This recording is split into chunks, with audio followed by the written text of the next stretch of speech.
boys and girls. This is Mrs. Conway coming to you from PCE.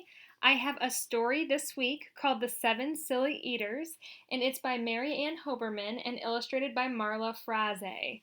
And this story goes along with our traits that we're working on right now. So we're working on health and wellness, so making healthy choices. So this is kind of a silly little book that kind of focuses on the importance of making sure to have well-rounded eating habits. I hope you enjoy it.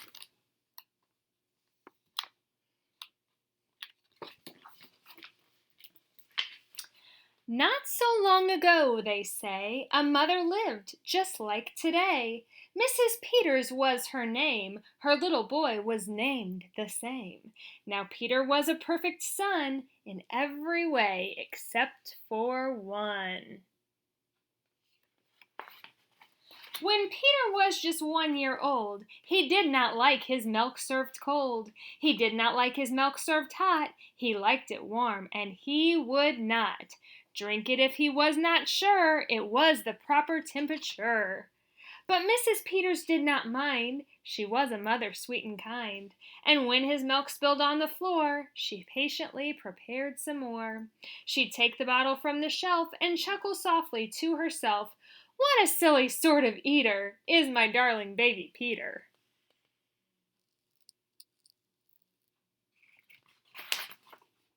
When Peter had not yet turned 2, another baby, sweet and new, was born, dear Lucy, small and fair, with big blue eyes and curly hair.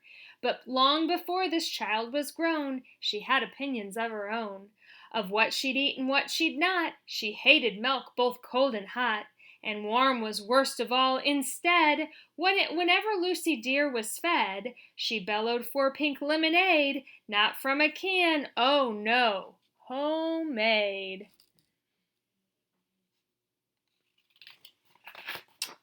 But Mrs. Peters did not mind. She squeezed each lemon to its rind, while mopping milk up from the floor and patiently preparing more. She'd take the lemons from the shelf and giggle softly to herself, "What a silly pair of eaters are Lucy dear and Peter Peters."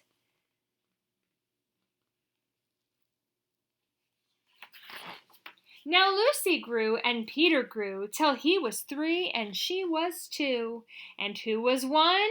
Why, little Jack, with eyes so brown and hair so black. A happy baby, never cross, but all he'd eat was applesauce.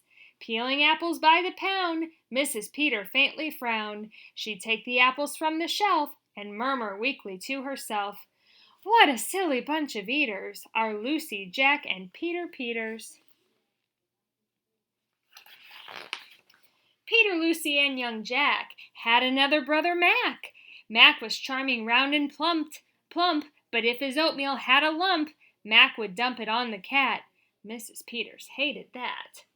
But since he'd loved her children 4, she'd strain the oatmeal 2 times more. She'd take it from the pantry shelf and mumble sadly to herself, "What a foolish group of eaters are all my precious little Peters." Before another year was through, who came along? Why, Mary Lou. She was a darling, sweet and bright, and had a healthy appetite. That is, as long as she was fed soft and squishy homemade bread. Poor Mrs. Peters got no rest, but still she did her very best. She'd take the flour from the shelf and mutter feebly to herself, "What a fussy bunch of eaters are all my lovely little Peters." A year rolled by, the children grew. They really are a splendid crew, sighed Mrs. Peters, pinning pins and diapering her brand new twins. Little sisters quick and smart, impossible to tell apart.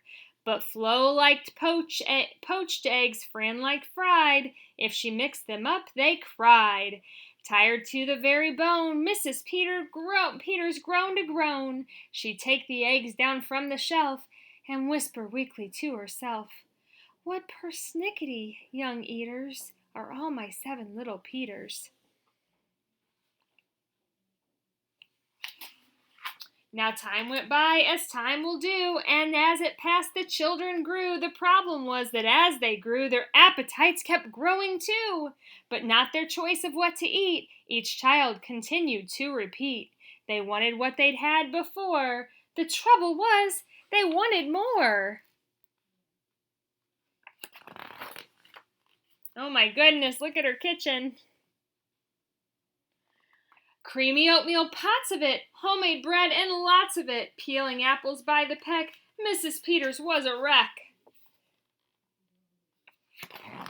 She wiped her brow and heaved a sigh. Another year was passing by. In fact, she'd realized with sorrow her birthday would arrive tomorrow.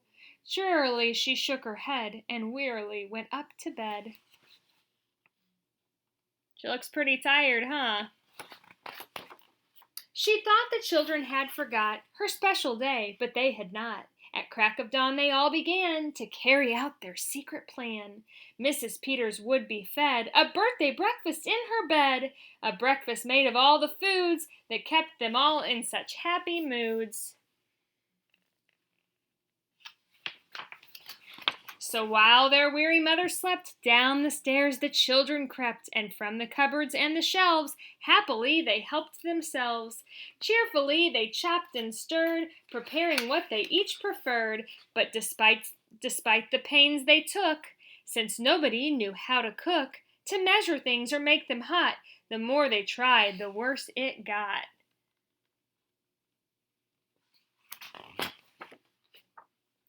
First Mac's oatmeal turned out lumpy, which made poor Mac turn grim and grumpy. In fact, the lumps got him so cross, he dumped them in Jack's applesauce.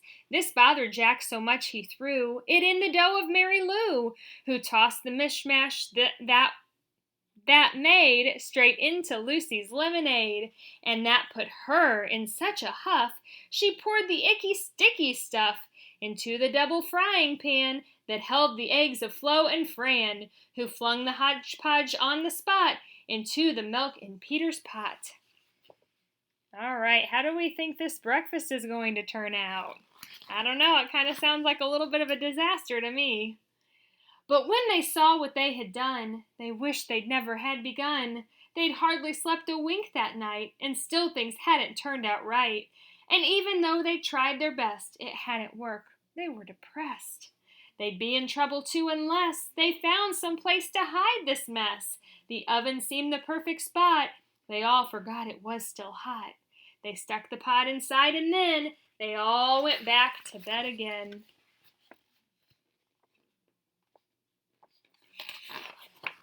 The clock struck 6, but on they slept. Meanwhile their mother softly stepped down to the kitchen, smelled the smell. What could it be? She could not tell.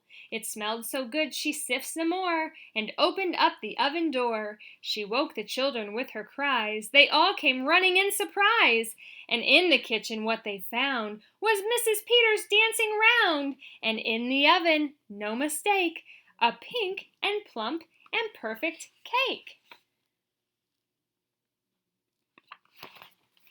And as their mother danced with glee, she cried, "A birthday cake for me? A birthday cake still piping hot? To think I thought that you forgot. Now tell me, please, how did you make this pink and plump and perfect cake, so high and light and smooth and silk?" "It's smooth as silk from all my milk," said Peter. Lucy said, "It's pink from all my lemonade, I think." "And from my apples," added Jack. "My oatmeal made it soft," said Mac. "My bread dough, too," said Mary Lou. Said Fran and Flo, "As for its size, it was our eggs that made it rise." Then everybody sniffed some more and danced around the kitchen floor. They put the cake upon a dish and lit the candles, "Make a wish." The children cried, "Before you blow," and Mrs. Peters did just so. And what is more, her wish came true, as birthday wishes always do. What do you think her birthday wish is? And from that day to this 'Tis said, the Peters family all is fed. A single simple meal, just one. That's what I would have wished for. A meal that's good for everyone. A meal on which they all agree, made from their secret recipe. They all take turns mixing it. They all take turns fixing it. It's thick to beat and quick to bake. It's fine to eat and fun to make.